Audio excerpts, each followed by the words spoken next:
As a man, finding a great pair of pants feels harder than it should. Some look sharp but feel stiff. Others are comfortable but wrinkle, stain, or lose their shape by noon. And if you're working, traveling, or constantly on the move, most pants just cannot keep up. That's where Jack Archer comes in. JackArcher.com delivers one pair of pants designed for real life. Whether it's golf with the guys or date night with someone special, these pants will keep you comfortable and looking polished wherever the day takes you. That's right, Mark. The Jack Archer Jet Setter Tech Pant is wrinkle-free, stain-resistant, and built to hold its shape all day. With customizable fit options and multiple colors, these are the one pair of pants you'll want to wear every day. Jack Archer, ready when you are. For a limited time, get 15% off your first order with code GETJACK at jackarcher.com. Again, that's promo code GETJACK at jackarcher.com for 15% off your first order. I'm Josh Scherer. And I'm Nicole Inaidi. And we're the cooks responsible for all the strange dishes on the internet's most watched daily show, Good Mythical Morning with Rhett and Link, and our own YouTube channel, Mythical Kitchen. Between the two of us, we've worked almost every weird job the food industry has to offer, and we've developed some pretty strong opinions. The strongest opinions, Nicole. Opinions so strong they need to be heard on an easily consumable auditory medium. Does pineapple belong on pizza? Are boneless wings just poser nuggets? Is cereal soup? Follow and listen to A Hot Dog is a Sandwich. Free on the Odyssey app and everywhere you get your podcasts.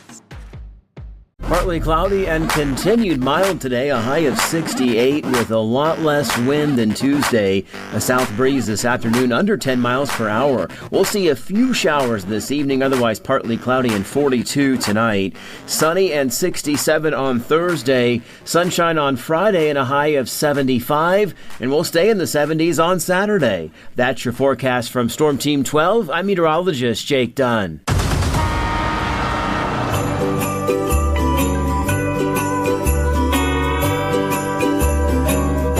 Now, from Wichita's most listened to sports radio, 97.5 and 1240 KFH, this is Sports Daily. Aloha, Mr. Hyde. All right, welcome back in, everybody, to Sports Daily. Headlines I missed coming up in just a couple of minutes here as we get you ready for an hour of Sports Daily. And we'll feature some Chiefs talk. Brett Veach talking from the Combine yesterday. What did he have to say? What does it all mean? Some things from other general managers that also perhaps pertain to the Chiefs. That's coming up, as well as Shreyas Laddha, our KU insider, KU beat reporter for the KC Star. It's all what's on tap, brought to you by the Wichita Brewing Company, now featuring chili for a limited time. Hearty beef, no bean chili, perfect for lunch, and now available at all three WBC locations: East, West, Historic Delano, Wichita Brewing Company. Pizza and beer made here. It is a Hawaiian Shirt Wednesday. You can get your comments in to us. You can call us at 869-1240. You can leave us video comments on all our video feeds, all the different ways to get in touch with us. TJ, what do you got? I got some, Max. All right, Sports Daily fans, let's take you to the sports headlines Jacob probably didn't see. All right, these are dating back a couple of days because I wasn't here yesterday. Did Paul have headlines? He did not have headlines. Paul did not. I wasn't going to put that on the big fella. All right. I got a couple that I've saved over the weekend that we haven't gotten to, so we'll just dig into what I got here saved for you. You a trading card guy? I know you like some baseball cards. No, I can't. I maybe I wish I was, but I can't. I can't. I can appreciate some good cards, but I can't get into the I'm always asking the people that are into it. I've got friends that are into it. I'm like, so what do you do? Like, what's the end game? Like, what do you do with the cards? Like, let's say you get all the ones you want. What do you do with them? And they're like, well, you just have them. And I'm like, okay. I'm not a collectible guy. I'm not an autograph guy. Like, I don't. None of that's really for me. Yeah. Anyways, well, I got one for you here. This was from Fanatics Collect over the weekend. There was a record sale that somebody bought a Josh Rosen rookie card over the weekend for $26,000. Okay. It's an all-time record price for any Josh Rosen cards, and it's 5 times higher than the previous record. Why? I don't know. All right. That's what I mean. It's a 2018 Panini Kaboom green. It's like a comic book card. So I assume I've got some cool cards. My nephew I had to take a stab that this is somebody has trying to collect all of these comic book looking cards, and they needed Josh Rosen to collect the rookie set. I'll show you what I've got. I got 3 of these for Christmas. They're right behind me. I got, for people on the video stream, I got a Larry Allen from my nephew, one of my favorite players of all time. He got me both of my 2 favorite players of all time, actually. Alvin Harper. Yeah. Okay. Look, and it's in like a case. That's nice. And another Larry Allen card.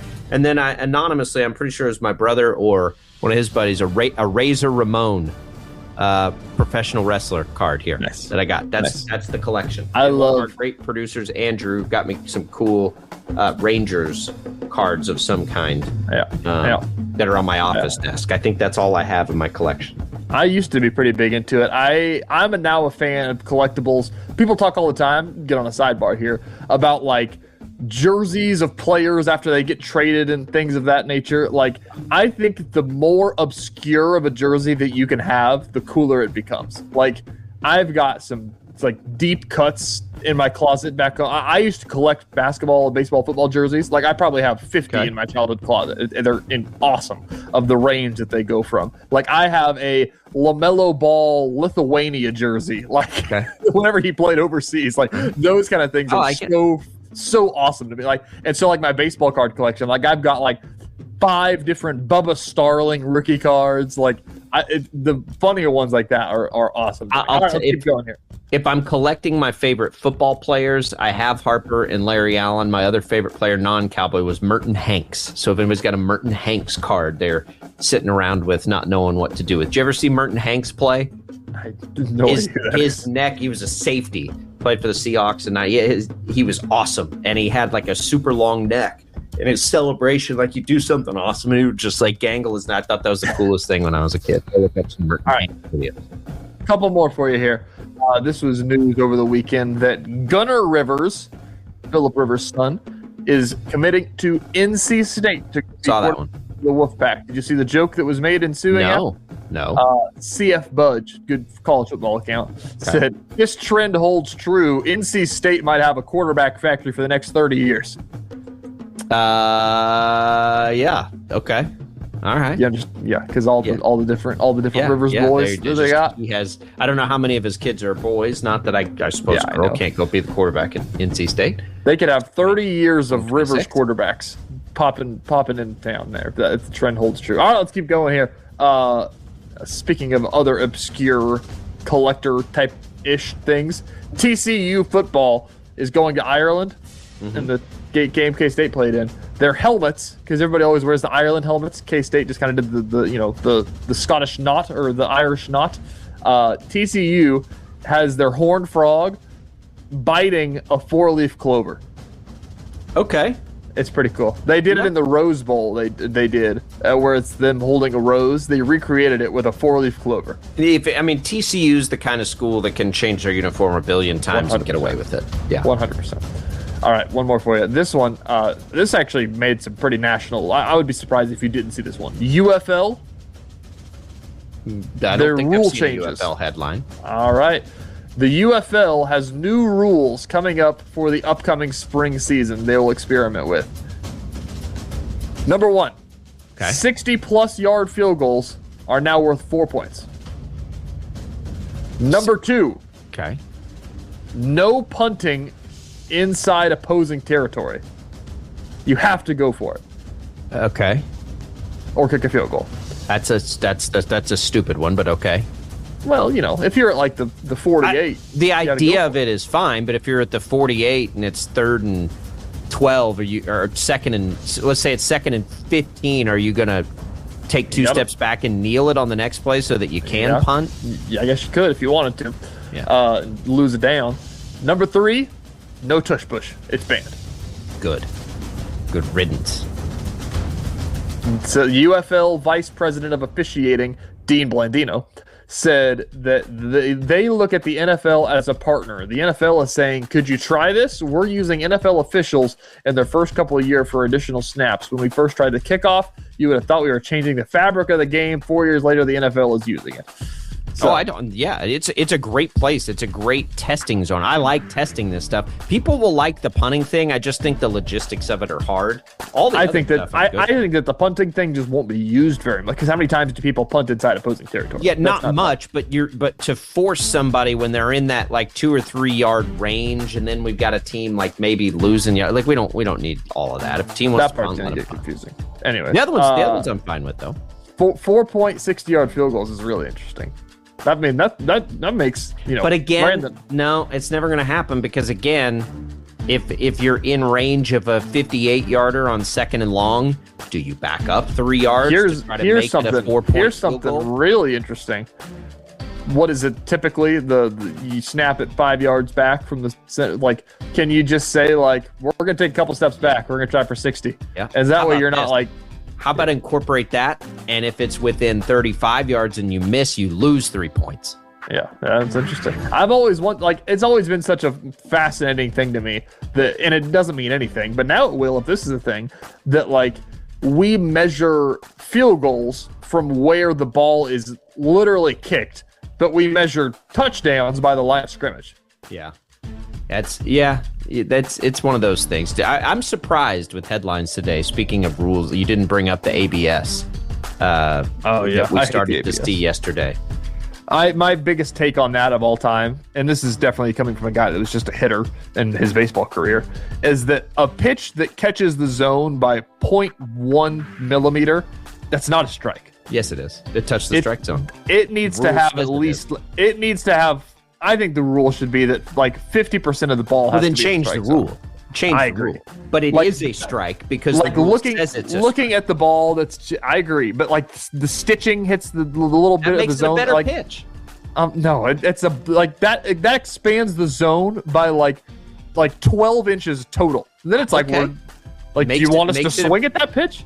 Makes it a better pitch. Okay, but by definition of the strike zone, like the whole point of the strike zone is supposed to be that like balls that you can barrel up. Like if you want me to swing at this pitch that's here because it taught just a little bit of it right on my letters, like that's not a strike. Like you need to make the rule 50% neat. And I understand like catching the black is a thing, but are you catching the black if you miss and you get a stitch in?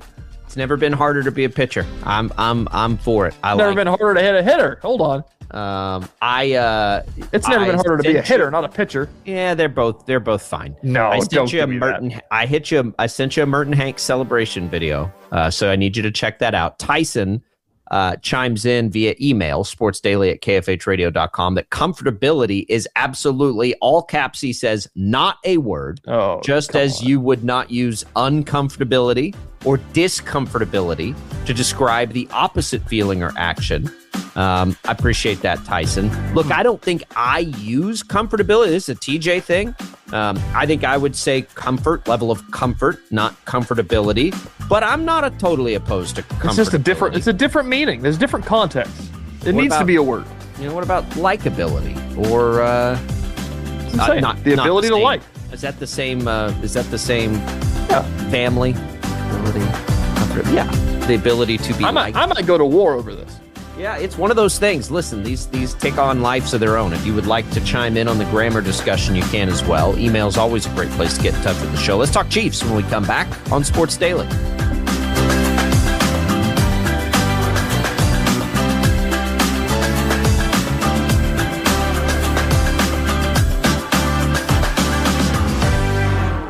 This is Sports Radio KFH. As a man, finding a great pair of pants feels harder than it should. Some look sharp but feel stiff. Others are comfortable but wrinkle, stain, or lose their shape by noon. And if you're working, traveling, or constantly on the move, most pants just cannot keep up. That's where Jack Archer comes in. JackArcher.com delivers one pair of pants designed for real life. Whether it's golf with the guys or date night with someone special, these pants will keep you comfortable and looking polished wherever the day takes you. That's right, Mark. The Jack Archer Jet Setter Tech Pant is wrinkle-free, stain-resistant, and built to hold its shape all day. With customizable fit options and multiple colors, these are the one pair of pants you'll want to wear every day. Jack Archer, ready when you are. For a limited time, get 15% off your first order with code GETJACK at jackarcher.com. Again, that's promo code GETJACK at jackarcher.com for 15% off your first order. What you heard right there was the power of audio. And audio is what we do at Odyssey. That true crime podcast you spent hours listening to, we produced that. That radio station where you discovered your favorite artists, that's our station. That weird playlist of bongo music, we ain't judging. One of our curators made that. Advertise with Odyssey. We can get your message in front of a broad or targeted audience. Visit ads.odyssey.com. From the Accident Recovery Team Traffic Center, don't worry about me, I called ART. Traffic. Kellogg, watch for a wreck on the westbound side at North County Road, and there's another accident eastbound at 143rd Street. Traffic is heavy in both directions as a result between K96 and Andover Road. From the Accident Recovery Team Traffic Center, that's your Odyssey Wichita traffic. Weather. Partly cloudy and continued mild today, a high of 68 with a lot less wind than Tuesday. A south breeze this afternoon under 10 miles per hour. We'll see a few showers this evening, otherwise partly cloudy and 42 tonight. Sunny and 67 on Thursday. Sunshine on Friday and a high of 75. And we'll stay in the 70s on Saturday. That's your forecast from Storm Team 12. I'm meteorologist Jake Dunn. This is an Odyssey Sports Minute. The Kansas Jayhawks bounced back last night, beating Houston at home 69-56. Darren Peterson had 14 points in 30 minutes. Peterson's availability from game to game has been one of the biggest storylines to follow this college basketball season. I know this, if Peterson plays, the Kansas Jayhawks will be dangerous when we get to tournament time. I'm Chris Black. Basically, get out of the way. The Dan Patrick Show. Dan Patrick. This tanking has been around this season. The Jazz were fined $100,000 for sitting Lauri Markkanen in multiple games. So the discipline is public, but the behavior didn't change and probably won't change. The league may mean business, but intent and impact are not the same. The Dan Patrick Show, middays from 11 until 2 on 97.5 and 1240 KFH. The Jim Rome Show. I know it was an absolutely devastating loss for Canada in the gold medal game, but feel free to tip your hat to the victors. Nathan McKinnon, quote, "You be the judge of who is the better team today." Okay, I will. Team USA. How do I know? Scoreboard. Jim Rome, afternoons at 2 on 97.5 and 1240 KFH, Wichita's most listened to sports radio. Brad Evans here to help you beat the Bulls with Westwood One Sports. Burn the midnight oil. On the left coast, so much is at stake for San Diego State against visiting Utah State. On the outside, looking in at my bracket big board projection, the Aztecs are desperate for a victory inside Viejas. Potentially bouncing off the bubble and into the field. Give me Dutcher's D-centric bunch, or 11-2 at home, no matter the spread. Bet smarter or beat the books. Download the BetMGM app today. Dude, you gotta hear this. Go ahead. I think I want to hear this. Sports Daily is on KFH.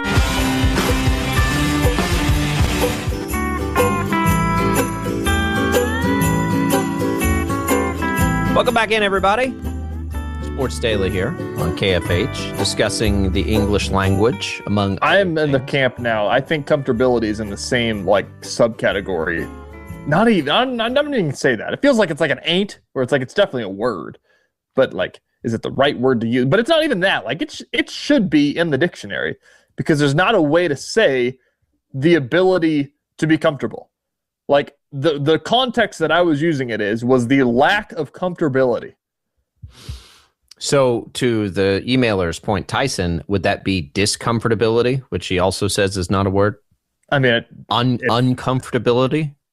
Uncomfortability, I can see. Listen, I'm leaning against you. I don't know that I've ever used comfortability as a word. I would say, I mean, I don't know. But it just doesn't make sense to say the lack of the ability to be comfortable. I wouldn't say discomfortability or uncomfortability. I'd say the lack of comfort. I mean, I guess, but I think I don't think I can tail you on this one. I don't think. If I use the word, let me know. If I'm just talking and I use it, let me know. Because I'm not going to proclaim with certainty that I've never used that word, because I don't think that I have, but it's possible. It's just such a shock to me. I feel like I've lived my whole life thinking that that's a word. I don't know how many times I've used the word comfortability, But Bruce Hurdle was a wordsmith. We'll get Bruce on the horn. But we're going to have Bruce join now that he's retired. And I understand the argument here is that it's not a word because the argument is it's not a word. Yeah. The Oxford Dictionary, the quick debunk. Now Oxford is like, that's across the pond though. I want to know Merriam-Webster. It's not in the Merriam-Webster. Give me the American dictionary. Excuse me. So that's what I'm saying. I'm not arguing that it's a real word because it's not in the dictionary and that rules all. But I'm arguing that maybe it should be. I mean, they add words all the time. They're adding stupid words. They add 6, 7 to the dictionary. They can add comfortability. Yeah, they add dumb words to the dictionary. The day that happens, even if I'm 60 years old down the line, not doing radio anymore, whatever it is, retired on a beach, I will call in to KFH and just take a victory lap that comfortability is in the dictionary. Okay. All right. Do it. Did you check out that Merton Hanks celebration video? I will. Let me pull it up. It's good stuff. All right. Speaking of football, Merton Hanks, Chiefs could use a safety of that ability. Brett Veach talked yesterday. Talked a lot about a lot of things. Travis Kelce making the headlines. Nothing new there. Just saying the conversations are happening. I talked about Trent McDuffie. A lot of dialogue, he said. He's first out of the gate, so we're going to get to meet with him and see how that future happens. But, he brought up a good point about picking ninth. He was like, every year we pick 32nd, we wish we picked 25th. Now we pick ninth and we wish we picked fourth. Like, he was like, you've got to take it and evaluate it like it is. Like, we're always going to wish we picked higher. But it's interesting because he was asked the question and you couldn't really hear the questions. So it wasn't until they sent out the written word on this that I saw it. I knew he was talking about running backs when he was asked this question, but he was basically, TJ, asked with to the effect of what is the I don't know if the word weakness was used, but what is the greatest need basically that they have? And he quickly brought up the running back position, which was really interesting to me. We've had here's the question. Let me give you the question. I finally found it. Where do you view the biggest weakness heading into this season on offense, and how can you protect Patrick Mahomes coming off a torn ACL? The first part of his answer to that was certainly we want to get more explosive in the running game. Now, you and Brandon and Tommy have been giving me a hard time for continuing to say that Kareem Hunt doesn't bring any explosion to the running game. So, A, you guys can all suck it. But B, it's the answer. Right? We know that they need to run the ball more. I don't think that any of us three were saying that Kareem Hunt was the answer. No, not that he's the answer, but you guys were making fun of me for using the term they've got no explosion in the running game, which was absolutely the case. And I know it's probably like a crutch phrase I was using, but it's the truth. Like, they've got to be able to on the ground. Kareem Hunt did very, very well. But Kareem Hunt ran 2 yards at 5 miles an hour. That's right. But what he did was not, what you'd want to see 20 different times in a game. They must address that position, and the words straight from the man making the call. The answer to that question on how you help Mahomes and the biggest is explosion in the running game, and that brings it back to the conversation we've been having about that position. This is an interesting thing, is that I listened to Sam McDowell from KC Star. He was on the radio yesterday talking about this and said basically, like, they're in a real crux is the word that he kept using. I like that word. Speaking of words, crux is that they need a running back, and they're aware they need a running back, and we're all aware that they need a running back. Your options are you use the 9th pick, which is the best pick that you've had in a long, long time, probably will be the best that you're going to have in a long time, on a running back that immediately makes them one of the highest paid running backs in the league if you take them that high. Or 2, you don't pick them, you go get a running back like Breece Hall, and you spend a lot of money in an offseason where they're strapped for cash. Like, they're cutting guys to try to get below the number. Dana freed up some that we did. Did you expect the Dana? I did not expect $9 million. I didn't either. So that's what I'm saying. Like, if they basically, like, they're going to have to keep cutting guys to make enough room to try to bring in a Breece Hall. So then it's like, you've only got so much wiggle. That's really your only high profile signing you're going to get. Like, only, realistically, their only starter that they're going to be able to go sign with the amount of money that they're going to have. So it's like, you have to do one of the two, because you can't punt, because the year that it is, as you've been talking about, RB2 and RB3 are a long ways away from RB1. They don't have to punt. They can still draft a running back later in the draft. They have I know, but is that good enough to be? Is that good enough to be your starting running back? Jamal Charles, Kareem Hunt, when he was a rookie, would answer that question for you, and it would be they sure can. But if it's a year where you're trying to protect Patrick Mahomes, to the point of this question, like, can you trust a third-round rookie running back to be a bell cow? Well, listen, that's what they'll be. I think you can. And I'm just playing devil's advocate. I think that they should go big, but you can. Isaiah Pacheco, pre-injury, would have fit the mold perfectly. He was a 7th-round pick. So, yes, you can absolutely do it that way. And that may be, by the time the finances come to this, Breece Hall, the Jets general manager, yesterday saying they're going to do everything that they can to keep him, whether that's maybe a franchise tag or I forget what the other kind of tag they could potentially use on him, which would just suck. Because I will tell you, they might be so mad. I am all for Breece Hall at $11 million and keeping pick 9 instead of Love at $8.5 million and using pick 9. And I know people keep going back to Travis Etienne Jr. I am not as big on him as a player. I'm intrigued by him. As a fit. But as a bell cow, he wasn't a bell cow in Jacksonville. He was never a bell cow in Jacksonville. Last year was the closest, and he actually carried the ball more than Breece Hall last year. He carried it 260 times. He was pretty effective last year. His yards per carry were higher than they had been in a couple of years. So if you believe in the 2025 version of him, then yeah, Travis Etienne fits the mold. And I'm look, if they evaluate him that way, he had a really good year last year. I'm okay with it. I think Breece Hall is a much better receiver than Travis Etienne, which I know is counterintuitive, but Breece Hall has a whole lot more catches, a whole lot more usage in the pass game. And Breece Hall is as a higher, career and most of the time yards per carry, yards per carry average than Travis. I just think Breece Hall is a better player. And if I'm going to spend I'd rather spend $11 million on Breece Hall than $9 million on Travis Etienne. Let me put it that way. But I'm intrigued by Etienne. I think that I would think of him as a true NFL bell cow running back. I think Breece Hall is one of the only. There's not very many of those anymore. I happen to think Breece Hall is one of them. I don't think that about Etienne. My point is, whatever free agent running back that you want to throw in the out, maybe like if you fall down to like Javonte, it gets more reasonable. He got re-signed by the Cowboys. He's off the table. Did he really? I do like Javonte, yeah. So that's what I'm saying. Like somebody down in the next echelon of, but still, it's like not Chuba Hubbard, Rico Dowdle.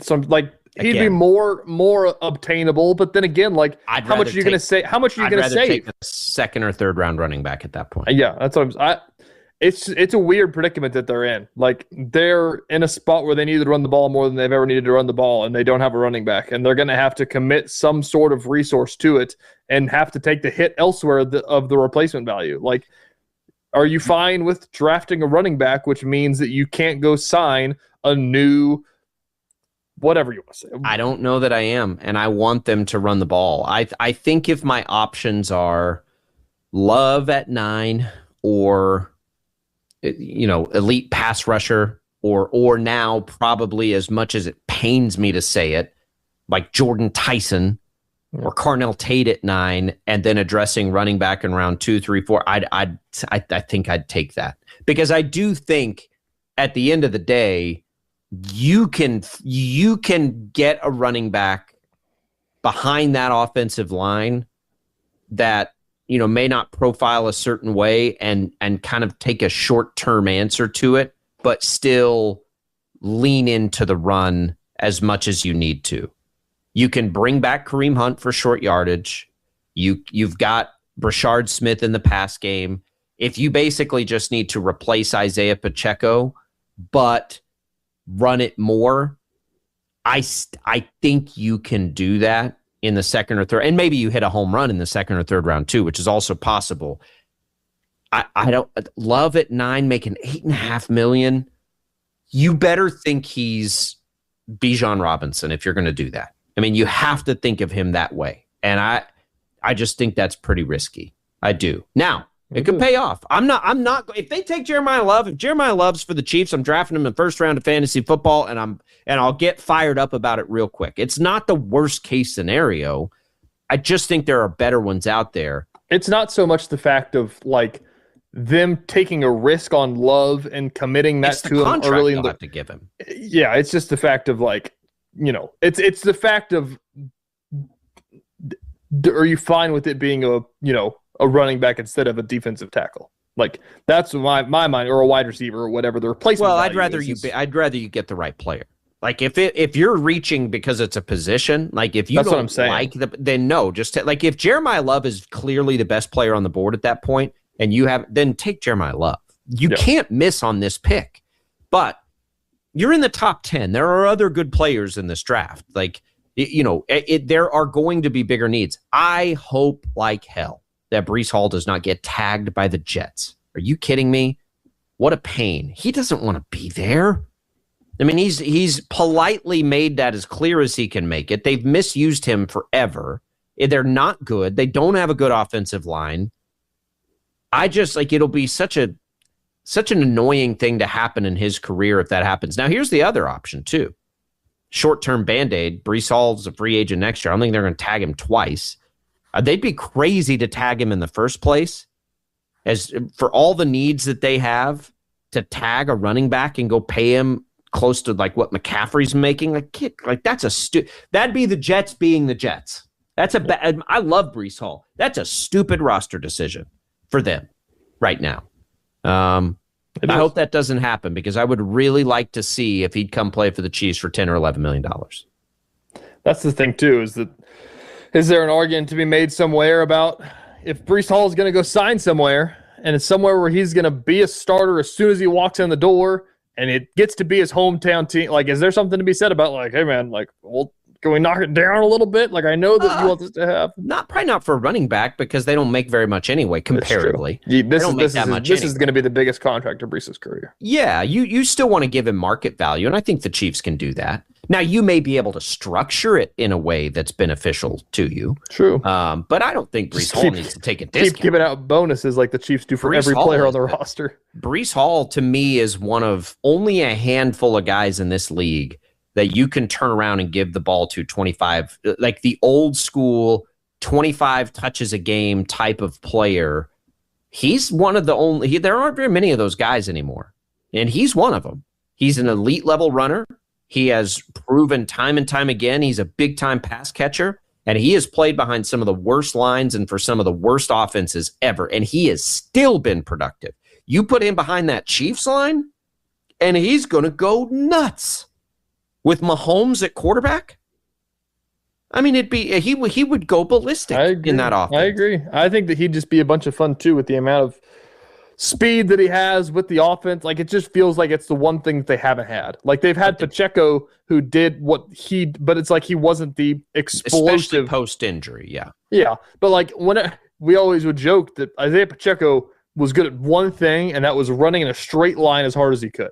Like, you couldn't roll him out on a wheel route. You couldn't, like, Breece Hall is an athlete. Like, you could do a lot of things with him. Breece Hall's just a very gifted player. He's one of the most decorated college runners we've seen in a long time. I'll ask this question, is that, to my point, like, with the way that the Chiefs are sitting, like, if they sign Breece Hall, like, that would be their only significant free agent signing. Are you okay with that? Yes, because then they don't need to address it. Is there anything else they need to address in free agency that they can't address in the draft? Depth. It's all depth, right? There's no glaring holes. They won't have enough money. Even if they didn't sign Breece Hall, they're not going to have enough money to go make an impact free agent signing.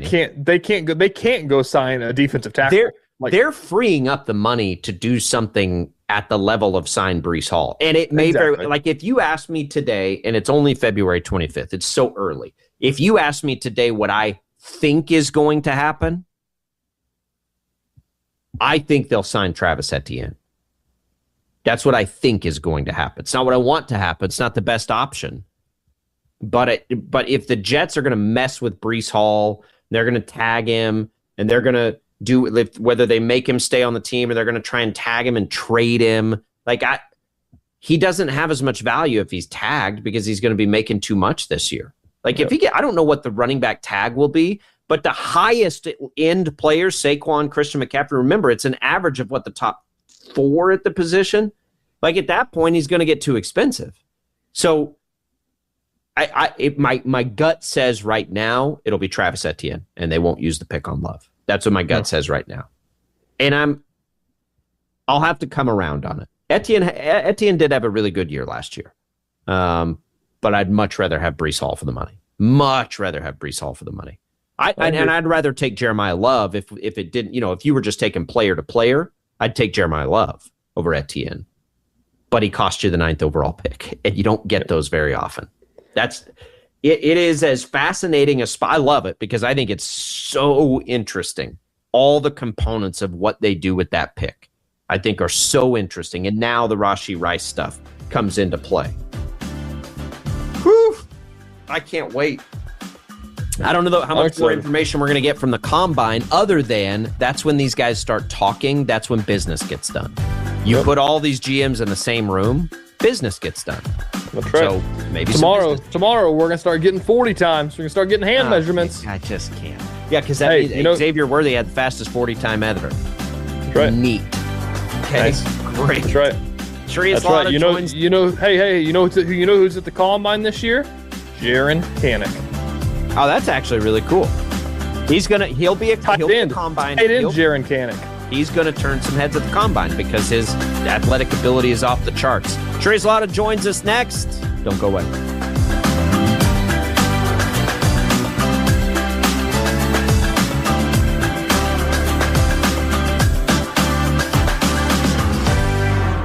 This is Sports Radio KFH. As a man, finding a truly great pair of pants can feel impossible. Some wrinkle the moment you sit down. Others look fine but don't travel well, don't move well, or completely lose their shape throughout the day.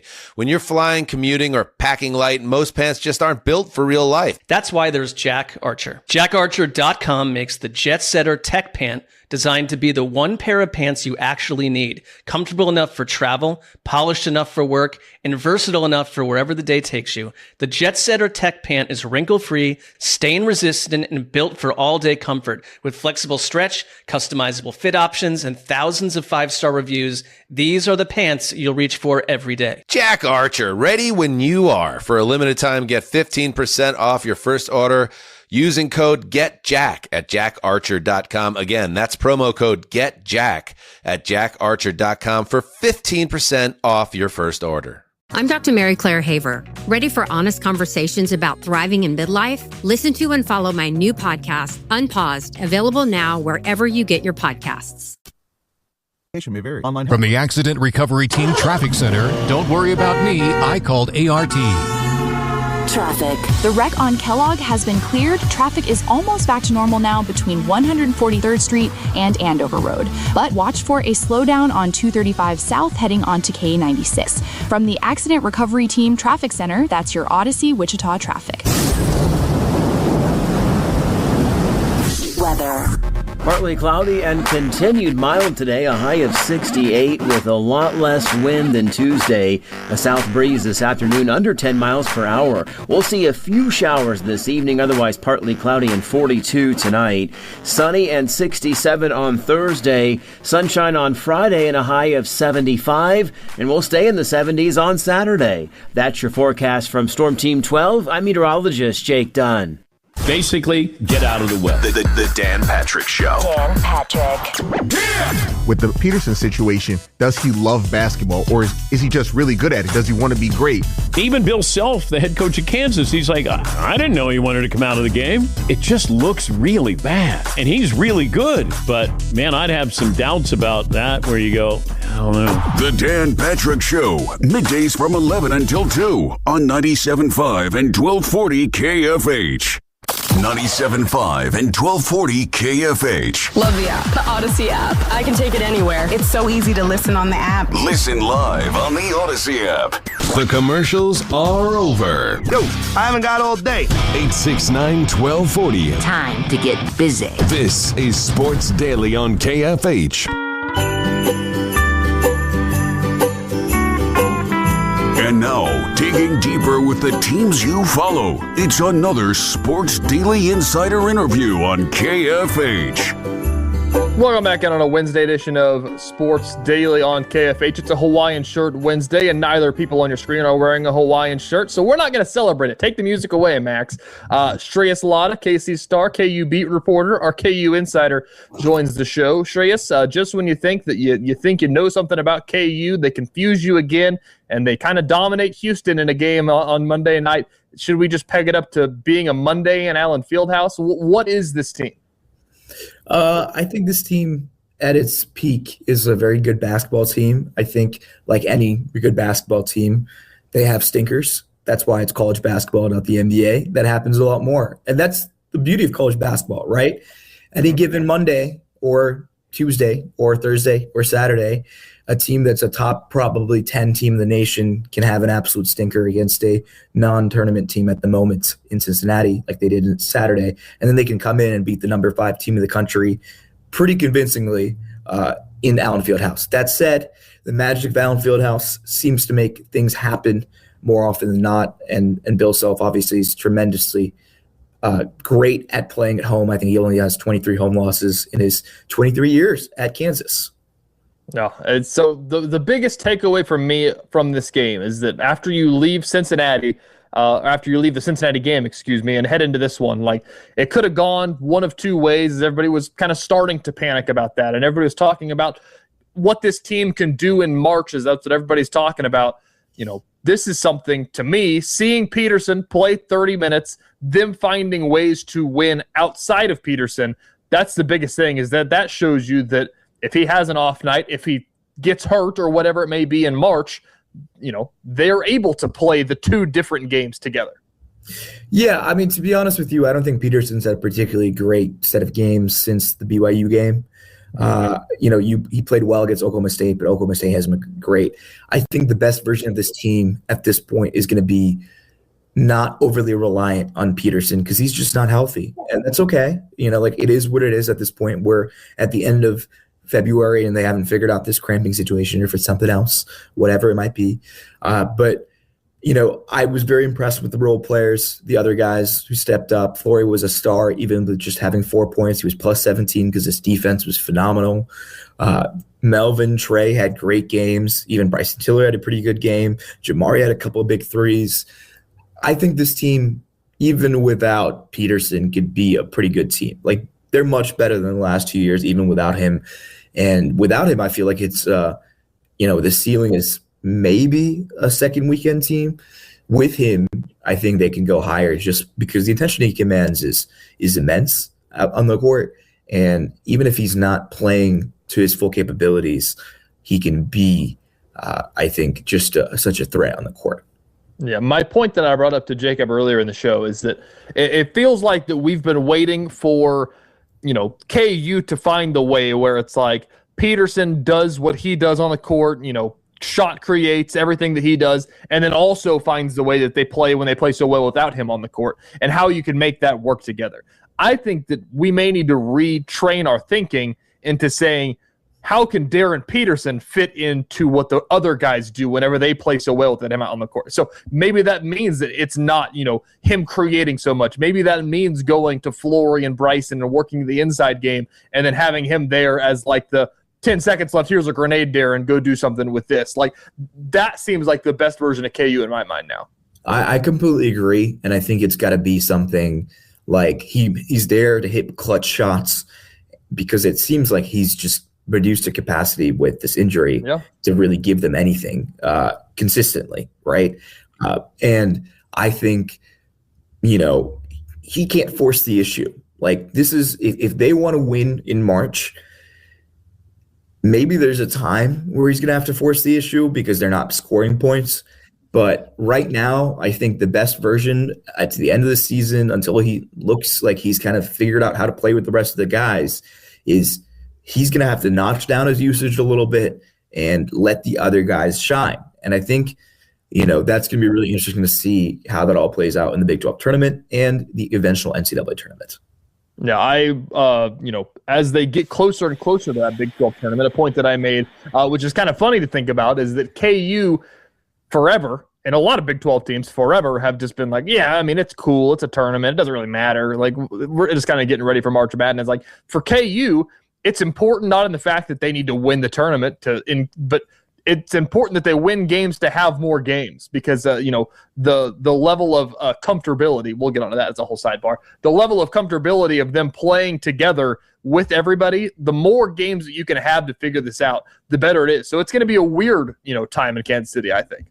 No, I completely agree. And I think, they're right now in between the 3 and 4 line, depending on what happens Saturday. If they lose Saturday, which, I mean, I would not be surprised if they lose to Arizona at home, on the road, but the issue is Koa Pete's not playing, and I think another player's not playing. So I think Kansas has a really good shot there. But for them, at least, the issue is. But I think they absolutely need to play more games. But also right now, they're at a weird position seeding wise, where you don't want to drop down to a 4 seed as a projection. So you probably need to win at least a tournament game or two in the Big 12 tournament. And obviously that depends on how the rest of the season plays out. But everything. More games give more chemistry with this entire squad. I don't think we've seen them play like a team outside of I can't remember the last time they looked like a team with Peterson playing. It was before the BYU game. I'm trying to remember. Maybe the TCU game was the one that I feel like they really looked good together. Mm. Yeah. So, changing topics, Shrees, we haven't really spoken since the entire national media turned their heads towards Lawrence, Kansas. It's taken a full swing in that week now. It's gone from, to my mind, it turned into everybody and their sister throwing a dig at Darren Peterson, to now it's kind of turning into KU fans for the most part, and a little bit of national media as well, swinging back on the pendulum of saying maybe there's something we need to take it easy here. I've seen the full shift in a week. Do you agree with that? Yeah. I mean, to be honest with you, the article I read from ESPN a few days ago, respect Myron, respect his work, but it was an absolute nothing burger. To me, Peterson's camp had the chance to come out and give a clear, transparent message. And this is something that, I talked to somebody within his camp who was very annoyed with how the article came out, because they were like, well, this does not help anyone feel confident. She was like, the quote that he said, where he was like, that's the plan. I had an NBA scout text me the next morning and be like, man, I'm an antisocial loser, bro. And I'm like, oh my God. And I was told that there were scouts calling the camp asking if Peterson was okay after that press conference. No. Just wondering if he's good. That's inside baseball here. Negative PR. Sitting in Allen Fieldhouse, putting my story together on Monday night, is that that was the first time I've covered a press conference with Darren Peterson where I've been there. And so I was like, oh, here we go. We're finally going to get something. And then I'm trying to put a story together, and I'm like, all right, he gave 3 sound bites for a total of about 15 seconds. And he basically was just like, yeah, it's been hard. Everybody says something, but it's fine. I'll deal with it. And it's if everybody in the country is talking about it, perfect opportunity. You just beat the number 5 team in the country. You played 30 minutes. Come out and say, man, this sucks. This sucks because I want to be out there and I want to do all this stuff. And I'm trying my hardest to be out there. And sometimes my body just doesn't let me do it. And it just feels like nothing, they didn't say that. And again, you and I both are clearly not conspiracious about any of this stuff. It's just the messaging that's been going on is the part that's been more frustrating about all. No, I completely agree. And there are people within his camp who feel the exact same way as we feel, where they feel like the messaging has got to be better about what's going on and more transparent, because it's making Darren look bad and it's affecting his draft stock at the moment. He's still not going to fall past 2, but there's a real question among front offices. I wrote about this on Twitter, but I was talking to some draft guys and some NBA scouts, et cetera. there are teams that want to be number 2 in this draft because they don't want to be wrong about Darren Peterson. They don't want to be wrong about picking the wrong guy at number 1. And, I think the biggest thing that I will say from this is so much of what's been written by national media, I appreciate them having some nuance, but no one is asking tough questions to Darren Peterson. And that's something I was like, I've been chasing the same Darren Peterson feature for 6 months now. And, I think hopefully it seems like it might come to fruition in the next few weeks. But I told my boss the same thing. Like, we're going to have it, probably the last part of that interview, just be like 15 questions surrounding this situation. And if he wants to no comment it, we'll no comment it and we'll put it in the story. Like, I don't care about that, because that's the pushback part, is that, like, even in the press conference, like, what other questions can you ask him whenever he doesn't want to talk about it? There's a lot. I think there's a lot, because but are there answers from him that he'll get? I don't need to talk to Darren Peterson. I need to talk to his parents. If his parents want to talk about it, I always like talking to parents more than kids anyways. 90% of the time, the kid is not going to say anything revolutionary unless you're Grady Dick. Most guys, like everyone I've written a feature on in the last few years, Furphy, Flory, Darren, or not Darren, but etc. Like, the camp surrounding them is always much more interesting. Grady was one exception to that rule because Grady's a talker. Correct. But I think this is a massive disservice to his talent to let him not be transparent about everything going on. And it's clearly having an effect on everything. And I straight up told his camp, like, if we do this, I'm not holding back questions. I've been chasing this story for 6 months now. You guys know where I stand on the issue. And somebody told me, they're like, we've read all of your stuff. We think you're very fair and nuanced in it. We appreciate, being fair. And I don't know if it will come to fruition, but like, I can tell you this much. There are people in his camp that really want me to write this feature because they think the ESPN article and some of the other stories that have come out this week have not done a good job whatsoever of explaining what's happening behind the scenes, of explaining what he's going through. And I told them that, like, there are going to be some questions that they're probably going to be uncomfortable with me asking. I'm going to ask Darren about, how do you feel about your dad and agent being in the national conversation? Like, that's a tough question to ask a kid, but you have to ask that question. The part about it that's the weirdest right now is that, as I'm saying, we've seen the full swing that the Houston game, and even, Cincinnati, he didn't play particularly well. Houston blitzed the crap out of him. That's a little bit of Houston's thing there. But, like, this is the perfect opportunity to be like, I feel better as a KU watcher about the Darren Peterson situation after the last 2 games. He played 30 minutes. There was the part of the Houston game, he went out and he had the wraps on, and he came back in the game and played 8 more minutes. Like, that to me is him playing through things, finding ways to finish games. I feel better than I have all season about it. I completely agree, and I think the clock is ticking. I mean, Bill Self has been a little harder on him at press conferences on defense and this and that. They know what they need to get out of him, and they need him to play at least 30-plus the rest of the way. Yeah. It's the biggest story surrounding them, and they played number 5 and number 2 in the nation this week. This schedule is unbelievable, Shreyas. I can't believe it. Shreyas, appreciate you stopping by. Are you going to Tucson? I will be there. I'll be. Oh, he's going to Tucson. There you go. They're still in mountain time out there, so we'll let him get some sleep before next Wednesday. Shreyas, we appreciate it. We'll be right back. All right, thank you.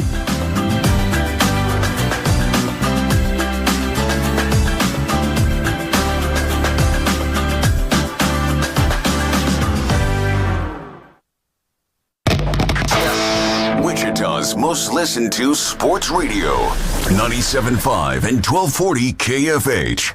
As a man, finding a truly great pair of pants can feel impossible. Some wrinkle the moment you sit down. Others look fine but don't travel well, don't move well, or completely lose their shape throughout the day.